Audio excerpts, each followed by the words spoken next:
Hey guys, welcome to weird months. तो finally हम सभी के 9th स्टैंडर्ड के एग्जाम्स खत्म हो चुके हैं और हम सबको प्रमोट कर दिया गया है 10th स्टैंडर्ड में। तो ये एक अच्छी न्यूज है, मैं मानता हूँ। बट इस लॉकडाउन में हमारे लिए ऑनलाइन लेक्चर्स का स्ट्रेस और भी बहुत 2-3 चीजें हैं जिसका स्ट्रेस हमारे ऊपर है। तो पहला बात तो ये कि अरे भाई हमको बोर्ड्स देना है, यानी कि हम सभी 10th स्टैंडर्ड में है। 10th स्टैंडर्ड में जाने के बाद पहला क्वेश्चन आता है कि बोर्ड्स देना है। फिर एक दो चीजें और सोचने के लिए और सुनने के लिए आती है कि बोर्ड्स बहुत ही टफ है। हमारे फ्रेंड्स, हमारे रिलेटिव्स, फिर बहुत सारे नेबर्स ऐसे होते हैं जो कि बोलते हैं 10th में बहुत पढ़ाई करना है। मैं मानता हूँ पढ़ाई बहुत करना है, बट ये जो वर्ड है एक टफ, इस वर्ड को अपने दिमाग से बिल्कुल ही निकाल फेंकिए, ठीक है? क्योंकि टफ ऐसा कुछ भी नहीं होता है। सब कुछ हमारे डेडिकेशन और हमारे एफर्ट्स के ऊपर डिपेंड करता है। हम जितना ज्यादा डेडिकेशन और जितना ज्यादा एफर्ट लगा करके पढ़ाई करेंगे, उतना ही इजीली आप किसी भी टारगेट को अचीव कर सकते हो। तो ये तो हो गया बोर्ड्स का बात। पर बहुत बार ऐसा होता है कि जब हम सब्जेक्ट्स के बारे में बात करते हैं तो बहुत सारे स्टूडेंट्स ऐसे हैं जो साइंस का नाम सुनते ही भाग जाते हैं। यानी कि उनको साइंस से इतना डर है कि अरे भाई 9th टफ था तो 10th भी टफ होगा, 9th में सब्जेक्ट थोड़े से टफ थे तो 10th का भी सब्जेक्ट टफ होगा। बट ऐसा कुछ भी नहीं है गाइस। साइंस जो है वो बहुत ही इंटरेस्टिंग और बहुत ही ईजी सब्जेक्ट है जिसको एकदम आराम से आप क्या कर सकते हो, खत्म कर सकते हो। तो आपने वीडियो का टाइटल तो देखा ही रहेगा कि आपको पूरे लॉकडाउन में क्या करना है। आप इस लॉकडाउन के एक्सटेंशन में ही पूरा का पूरा साइंस पोर्शन एकदम इजीली खत्म कर सकते हो। तो मैं आज आपको कुछ ऐसे टिप्स बताऊंगा और कुछ ऐसे वेज बताऊंगा जिसके थ्रू एकदम इजीली आप क्या कर सकते हो, पूरा का पूरा पोर्शन सिर्फ कुछ दिनों में खत्म कर सकते हो। और ये मजाक नहीं है। तो आगे चलिए, वीडियो में हम आगे बढ़ते हैं।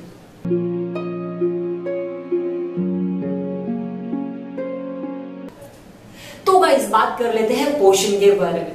तो पूरे पोर्शन को मैंने 3 पार्ट्स में, यानी कि पूरे वीडियो को मैंने 3 पार्ट्स में डिवाइड किया है, जिसमें से सबसे पहला वाला पार्ट है वो साइंस 1 यानी कि फिजिक्स और केमिस्ट्री के चैप्टर्स से रिलेटेड।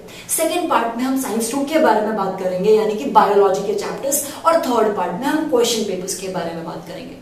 तो चलिए बात करते हैं पार्ट 1 यानी कि फिजिक्स और केमिस्ट्री के चैप्टर्स। तो फिजिक्स और केमिस्ट्री के जो चैप्टर्स हैं, यानी कि जो भी पोर्शन फिजिक्स और केमिस्ट्री से रिलेटेड है, मैंने उसको कुछ टॉपिक्स यानी कि कुछ पार्ट्स में ऐसा बांट दिया है। तो आप देखिए आपको किस तरीके से डिवाइड करना है। तो सबसे पहले आ जाते हैं आपके टेक्सचुअल क्वेश्चंस, यानी कि टेक्स्ट बुक के अंदर वाले क्वेश्चंस। सेकेंड आपका आ जाता है एक्सरसाइज, यानी कि टेक्स्ट बुक के पीछे जो एक्सरसाइज के क्वेश्चंस होते हैं आपको उनको सॉल्व करना है। थर्ड पार्ट में आ जाते हैं डेरिवेशंस, फोर्थ न्यूमेरिकल्स और फिफ्थ जो है केमिकल रिएक्शंस। तो आपको करना किस तरीके से है, पूरे पोर्शन को कवर। तो ऐसा नहीं कि आपने एक साथ में पूरे के पूरे चैप्टर को पकड़ लिया, आप चाहते हो कि पूरे चैप्टर को आप एक बार में खत्म कर दो, ऐसा नहीं होता है।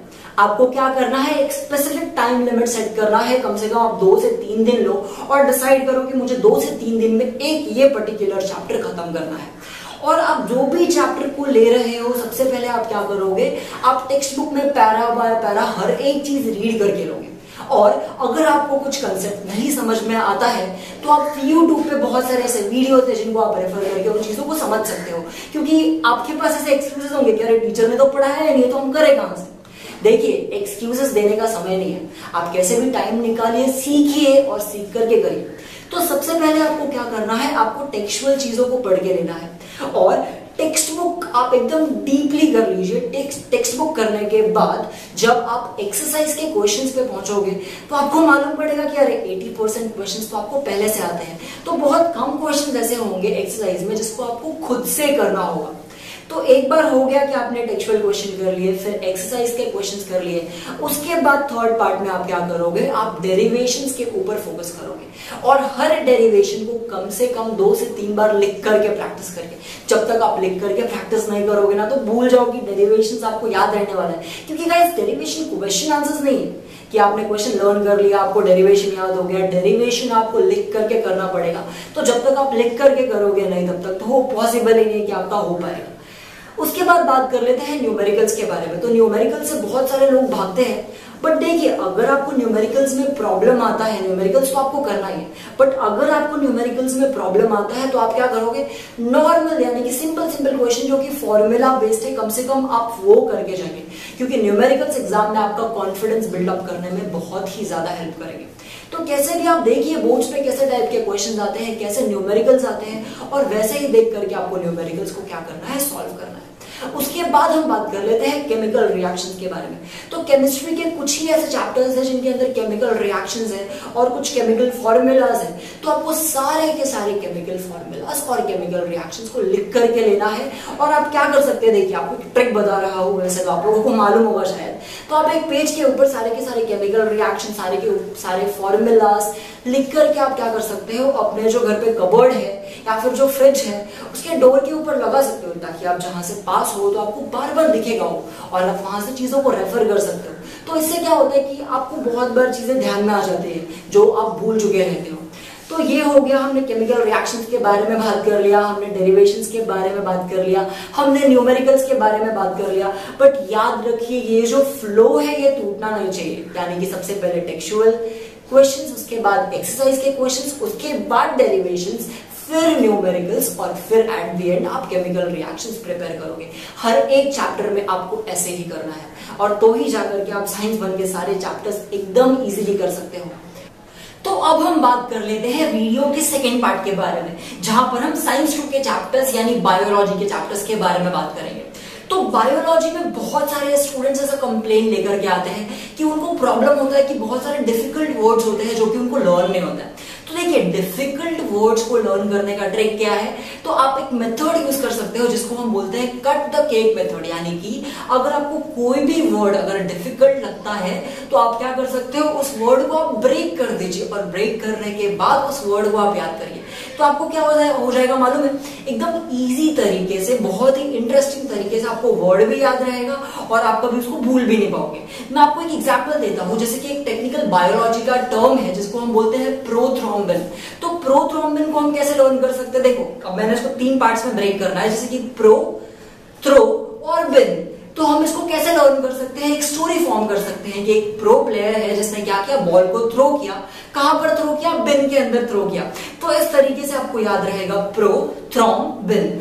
तो आपको ये जो वर्ड है ये बहुत ही अच्छे तरीके से याद हो जाएगा। ऐसे ही बायोलॉजी के अलग अलग जो टर्म्स है जो कि आपको याद नहीं होता है, आप एकदम इजीली क्या कर सकते हो, उसको लर्न कर सकते हो।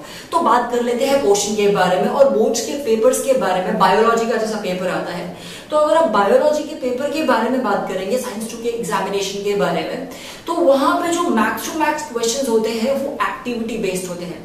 तो जैसे कि मैं आपको वीडियो के पहले पार्ट में भी बता चुका हूं कि आपको एक्टिविटी वाले क्वेश्चन पे बहुत फोकस करना है। तो आप यहां पर भी एक काम करेंगे कि जितने भी फ्लो चार्ट्स है, जितने भी वेब डायग्राम्स है और जितने भी टेबल्स है चैप्टर में, हर एक चैप्टर में आपको बहुत सारे फ्लो चार्ट्स मिल जाएंगे, बहुत सारे वेब डायग्राम्स मिल जाएंगे, बहुत सारे टेबल्स मिल जाएंगे। तो आपको हर एक टेबल को, हर एक फ्लो चार्ट को एकदम थॉरली लर्न कर लेना है।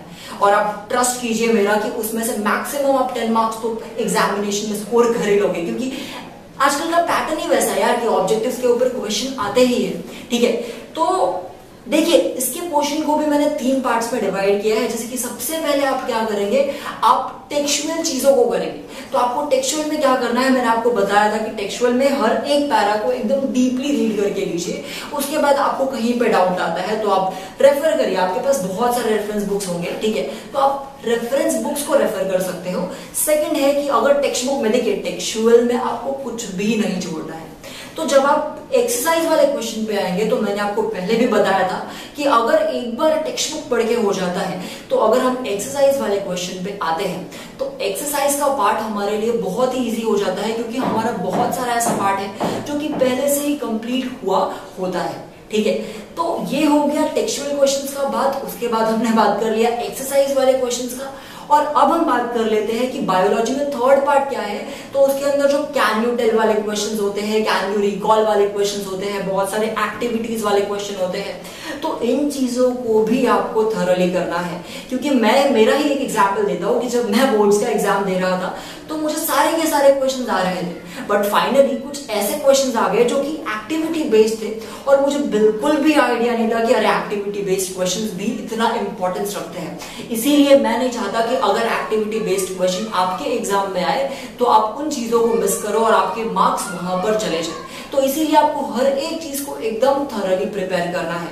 तो वापस एक बार रिपीट कर दूं कि सबसे पहले टेक्सचुअल क्वेश्चन, फिर उसके बाद एक्सरसाइज वाले क्वेश्चन, उसके बाद एक्टिविटी बेस्ड वाले क्वेश्चन जिसमें आ जाते हैं सारे के सारे can you tell, can you recall वाले क्वेश्चंस, फिर टेबल्स हो गए, फ्लो चार्ट्स हो गए और वेब डायग्राम्स हो गए। तो आपको इन सभी चीजों को एकदम गोल करके ऐसा मान लीजिए कि पी लेना है, यानी कि एकदम थरली आपको सभी चीजों को पढ़ लेना है, ठीक है। और अगर उन चीजों में आपको किसी चीज में डाउट आता है तो आप मुझे कमेंट सेक्शन में बता सकते हैं ताकि मैं आपका हेल्प कर सकता हूँ, ठीक है। तो आगे भी ऐसे बहुत सारी चीज है, यानी कि आपके स्टडीज से रिलेटेड आपको जो डाउट्स आ सकते हैं, या फिर साइंस 1 को पढ़ते वक्त, साइंस 2 को पढ़ते वक्त हो सकता है कि डाउट्स आ जाएंगे आपको, तो आप दूसरे वीडियोस को रेफर करिए या फिर आप एक बार बता देंगे हमको कमेंट सेक्शन में, तो मैं ट्राई करूंगा उसको सॉल्व करने के बारे में, ठीक है। अब हम बात कर लेते हैं वीडियो के थर्ड पार्ट के बारे में, क्योंकि हमने साइंस 1 को कैसे करना है ये मैंने आपको बता दिया है। साइंस 2 को आप किस तरीके से करोगे ये भी आपको मैंने अभी बताया, ठीक है। तो थर्ड पार्ट में हम बात कर लेते हैं कुछ क्वेश्चन पेपर्स के बारे में, यानी कि बोर्ड से रिलेटेड क्वेश्चन पेपर्स। तो ऐसा नहीं कि बोर्ड्स का आप क्वेश्चन पेपर डायरेक्टली सॉल्व कर लोगे, ऐसे रेफरेंस बुक्स आते हैं जिसमें आपको क्वेश्चन पेपर्स मिल जाएंगे। तो एक बार आपका पोर्शन पूरा पढ़ के हो जाएगा तो ही आपको क्वेश्चन पेपर हाथ लगाना है। बट एक चीज याद रखिए, अगर आप क्वेश्चन पेपर सॉल्व करने बैठते हैं ना, तो कम से कम अगर मंथ में 30 डेज है तो मंथ में आपके 30 पेपर साइंस से सॉल्व होने चाहिए। साइंस के कम से कम 30 पेपर्स आपको सॉल्व करना ही है, तो ही जाकर के आप हर एक चीज को एकदम डीपली स्टडी कर सकते हो और हर एक चीज के बारे में आपको मालूम पड़ सकता है कि कैसे टाइप के क्वेश्चन आते हैं और कैसे टाइप के क्वेश्चन नहीं आते हैं। तो क्वेश्चन पेपर के ऊपर हमेशा अपना फोकस रखिए, क्योंकि जैसा क्वेश्चन पेपर आपको पैटर्न में सॉल्व करने के लिए मिलेगा, ऑलमोस्ट वैसा ही क्वेश्चन पेपर आपको बोर्ड में भी रहेगा। तो क्वेश्चन पेपर सॉल्व करने का एक और एडवांटेज है कि आपका जो कॉन्फिडेंस है वो बिल्डअप होता है, यानी कि आप एग्जाम लिखने के लिए खुद को प्रिपेयर कर पाते हो, ठीक है। तो इन सभी तीनों चीजों का आप ध्यान रखिए कि पहले साइंस 1 को प्रिपेयर करिए, फिर साइंस 2 को प्रिपेयर करिए और उसके बाद जाइए क्वेश्चन पेपर्स को सॉल्व करने के लिए। तो मैं आशा करता हूं कि आप सबको हमारी वीडियो बहुत पसंद आई होगी। तो अगर आपको वीडियो पसंद आई है तो वीडियो को लाइक करना बिल्कुल मत भूलिए। जितना हो सकता है अपने दोस्तों के साथ इस वीडियो को शेयर करिए, और हम फ्यूचर में और भी ऐसे ही इंटरेस्टिंग कंटेंट्स को आपके लिए लेकर के आएंगे। तो चैनल को सब्सक्राइब कर दीजिए वैसे कंटेंट्स के लिए, और एक सबसे इंपॉर्टेंट बात कि बेल आइकन को प्रेस करना मत भूलिए। धन्यवाद।